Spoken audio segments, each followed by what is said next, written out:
Hello friends, welcome to my channel बुलेन बेयर। मैं किशोर आप सभी दोस्तों का स्वागत करता हूं। दोस्तों, बात करेंगे विप्रो लिमिटेड के बारे में और जानने की कोशिश करेंगे कि आगे आपको इस कंपनीज के शेयर प्राइस में किस प्रकार से मूवमेंट देखने को मिल सकती है। जैसे कि आप सभी जानते हैं, अब कंपनीज के क्वार्टर थर्ड के नतीजे आने वाले हैं और क्वार्टर थर्ड से पहले जिस तरीके से खासकर आईटी कंपनी के शेयर प्राइस में आग लगी हुई है, तो इससे यही अनुमान लगाया जा सकता है कि क्वार्टर थ्री में इन कंपनीज के नतीजे बेहतरीन पब्लिश हो सकते हैं। लेकिन जब तक नतीजे पब्लिश होंगे तब तक शेयर प्राइस एडजस्ट हो चुके होंगे, तो इस बात को भी आपको खास ध्यान में रखना जरूरी है।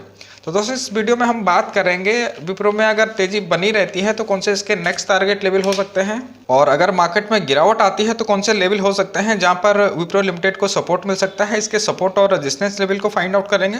साथ ही बात करेंगे, अगर आपके पास में विप्रो लिमिटेड की होल्डिंग है तो होल्ड रखना आपके लिए बेहतर होगा या फिर इन लेवल्स पे एग्जिट करके आप ज्यादा मुनाफा कमा सकते हैं, इस पर भी चर्चा करेंगे। और अगर आप इन लेवल्स पे फ्रेश बाइंग करना चाहते हैं, फ्रेश पोजीशन बनाना चाहते हैं, तो कौन से सही लेवल हो सकते हैं एंट्री करने के लिए, जहां पे एंट्री करके आप अच्छे रिटर्न हासिल कर सकते हैं। साथ ही बात करेंगे एक्सपर्ट इस बारे में क्या राय रखते हैं, एक्सपर्ट की राय को जानेंगे।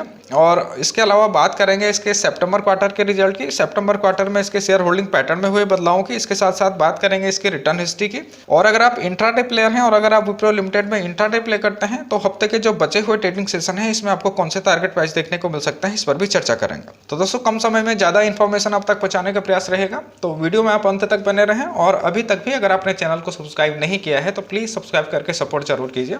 बेल आइकन को भी प्रेस कीजिए ताकि जब भी वीडियो अपलोड हो नोटिफिकेशन आपको जल्दी पहुंचे। वीडियो पसंद आई तो लाइक शेयर करना बिल्कुल भी न भूलें। तो दोस्तों, वापस आ जाते हैं विप्रो लिमिटेड के डिस्कशन पे और सबसे पहले चार्ट पे इसके प्राइस बिहेवियर को देखते हैं। दोस्तों, 1 जनवरी 2021 से विप्रो में जबरदस्त तेजी बनी हुई है। 1 जनवरी 2021 को ओपन हुआ था ये 384 के ऊपर में और सिर्फ 3-4 ट्रेडिंग डेज में ही विप्रो 384 से लेकर 418 तक पहुंचने में कामयाब रहा। हालांकि आज मार्केट में गिरावट रही, इसके चलते इसमें भी गिरावट देखी गई और आखिर में इसकी क्लोजिंग 406 के आसपास में हुई है। और अगर हम पिछले साल इसकी परफॉर्मेंस को देखें तो परफॉर्मेंस इसकी काफी शानदार नजर आती है। 14 जनवरी 2020 को स्टॉक ने 257 का हाई बनाया था और फरवरी मार्च की गिरावट में विप्रो में भी गिरावट देखने को मिली। 19 मार्च 2020 को विप्रो ने 160 का लो मार्क किया और तब से लेके अभी तक स्टॉक ने पीछे मुड़ के नहीं देखा, लगातार इसमें तेजी बनी हुई है। 19 मार्च 2020 को 160 का लो लगाने के बाद से ही विप्रो में शार्प रिकवरी देखने को मिली। 31 मार्च आते आते स्टॉक 200 के लेवल को भी टच करने में कामयाब रहा और लगभग 2 महीने तक विप्रो 200 से नीचे ही ट्रेड करता रहा। स्टॉक 200 से लेकर 175 के बीच में ही ऊपर नीचे करता रहा, यानी कि एक रेंज में इसमें ट्रेडिंग होती रही। फाइनली 27 मई 2020 को स्टॉक 200 के रेजिस्टेंस लेवल को ब्रेकआउट करने में कामयाब रहा और 8 जून 2020 को इसने नया हाई बनाया 226 का।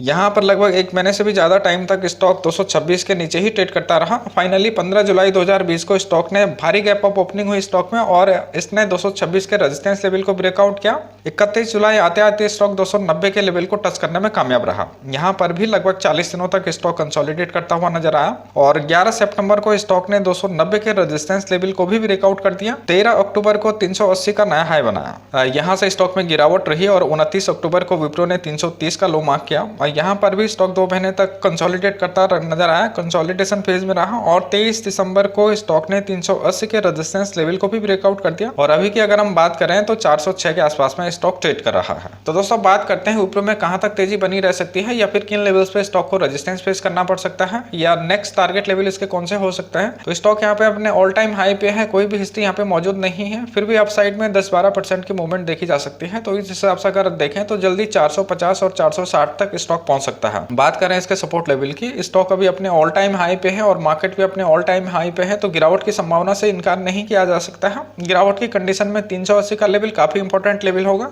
क्योंकि 380 का लेवल काफी समय तक रेजिस्टेंस का लेवल बना रहा और अब यही लेवल पहले सपोर्ट के तौर पे काम कर सकता है। और करेक्शन का साइज अगर थोड़ा बड़ा रहता है तो फिर 358 का लेवल काफी इंपॉर्टेंट होगा और 358 पे स्टॉक सपोर्ट लेके बाउंस बैक कर सकता है और यहाँ पे स्टॉक का 50 डेज का मूविंग एवरेज का लेवल भी निकल के आता है। गिरावट का साइज अगर बड़ा रहता है तो फिर 334 का लेवल काफी इंपॉर्टेंट होगा। ये लेवल स्टॉक का 100 डेज का मूविंग एवरेज का भी लेवल है और हाल फिलहाल इससे नीचे फिसलने की संभावनाएं कम ही नजर आती हैं। 50 डेज के एक्सपोनेंशियल मूविंग एवरेज की बात करें तो इसका लेवल निकल के आता है 358 का। 100 डेज के एक्सपोनेंशियल मूविंग एवरेज की बात करें तो 334 का लेवल यहाँ पे निकल के आता है और 200 डेज का एक्सपोनेंशियल मूविंग एवरेज की बात करें तो 275 का लेवल यहाँ पे निकल के आता है। तो अभी स्टॉक इन सारे बड़े टाइम फ्रेम के मूविंग एवरेज से काफी ऊपर ट्रेड कर रहा है, तो डेफिनेटली स्टॉक अप ट्रेंड में है। विलियम परसेंटेज को देखें तो स्टॉक यहाँ पे ओवरबॉट जोन में है, तो यहाँ पे करेक्शन की या प्रॉफिट बुकिंग की संभावना से भी इनकार नहीं किया जा सकता है। तो दोस्तों आगे बढ़ते हैं, बात करते हैं अगर आप इन लेवल्स पे अगर विप्रो में इन्वेस्टमेंट करने के इच्छुक हैं, पोजीशन अगर आप बनाना चाहते हैं तो एक्सपर्ट इस बारे में क्या राय रखते हैं, एक्सपर्ट की राय को जानते हैं। तो टिकटडेट.इन पे यहाँ पे काफी संख्या में एनालिस्ट स्टॉक को कवर कर रहे हैं, लगभग 44 एनालिस्ट यहाँ पे स्टॉक को कवर कर रहे हैं और 41% एनालिस्ट का मानना है कि स्टॉक में बाय किया जा सकता है, यानी कि आधे से भी कम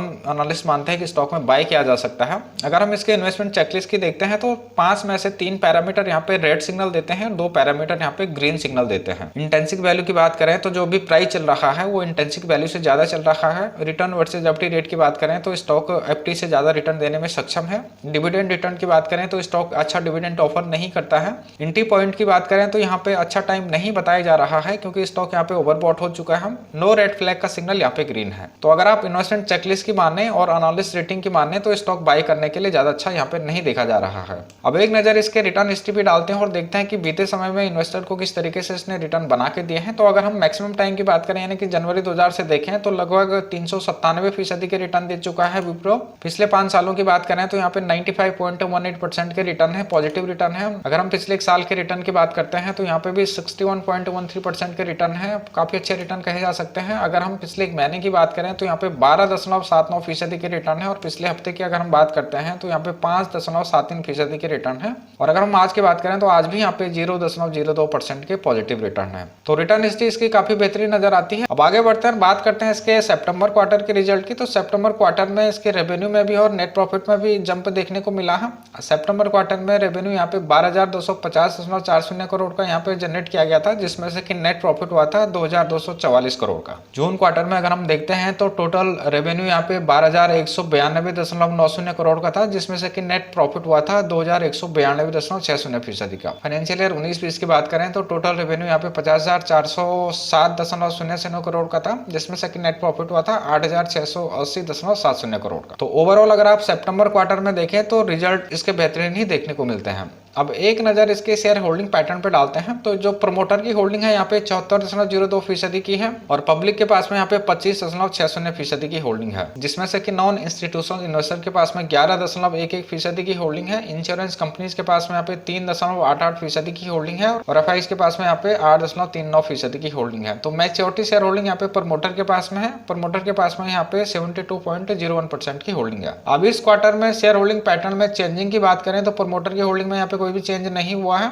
एफआईज ने यहाँ पे 0.55% होल्डिंग को इंक्रीज किया है। म्यूचुअल फंड ने भी होल्डिंग को 0.48% होल्डिंग को इंक्रीज किया है। इंश्योरेंस कंपनीज ने होल्डिंग को यहाँ पे डिक्रीज किया है 0.96% का। अदर्स डीआईज ने भी डिक्रीज किया है 0.63% का। लेकिन नॉन इंस्टीट्यूशनल इन्वेस्टर ने यहाँ पे होल्डिंग को इंक्रीज किया है 0.59% का। तो ओवरऑल अगर आप देखेंगे तो शेयर होल्डिंग पैटर्न में इसके कुछ खास बदलाव देखने को नहीं मिलते हैं। तो दोस्तों आगे बढ़ते हैं, बात करते हैं अगर आप इंट्राडे प्लेयर हैं और विप्रो में अगर आप इंट्राडे प्ले करते हैं तो हफ्ते के जो बचे हुए ट्रेडिंग डेज हैं इसमें आपको कौन से टारगेट प्राइस देखने को मिल सकता है। तो अगर हम अपसाइड की बात करें, अगर मार्केट में तेजी बनी रहती है तो अपसाइड में इसका पहला टारगेट 418 का होगा, जो कि इसका आज का हाई प्राइस है। दूसरा टारगेट इसका 425 का होगा और तीसरा टारगेट इसका 432 का होगा। और अगर मार्केट में या स्टॉक में गिरावट आती है तो डाउन साइड में इसका पहला टारगेट 392 का होगा, दूसरा टारगेट इसका 384 का होगा और तीसरा टारगेट इसका 380 का हो सकता है। तो दोस्तों इन लेवल्स को ध्यान में रख के आप इंट्राडे और स्विंग प्ले कर सकते हैं स्टॉप लॉस के साथ में। तो उम्मीद करता हूँ डेटा आपको पसंद आया होगा, आपको समझ में आया होगा डेटा। तो प्लीज लाइक सब्सक्राइब करके सपोर्ट जरूर कीजिए। साथ ही अगर आप डीमेट अकाउंट ओपन करना चाहते हैं फ्री ऑफ कॉस्ट तो अंजल ब्रोकिंग में आप अपना डीमेट अकाउंट ओपन कर सकते हैं। लिंक डिस्क्रिप्शन में है, लिंक पे जाकर आप आसानी से अपना अकाउंट ओपन कर सकते हैं और हमारे सपोर्ट ग्रुप से जुड़ सकते हैं। तो दोस्तों इस वीडियो में इतना ही, फिर मिलता हूं, तब तक के लिए नमस्कार, जय हिंद।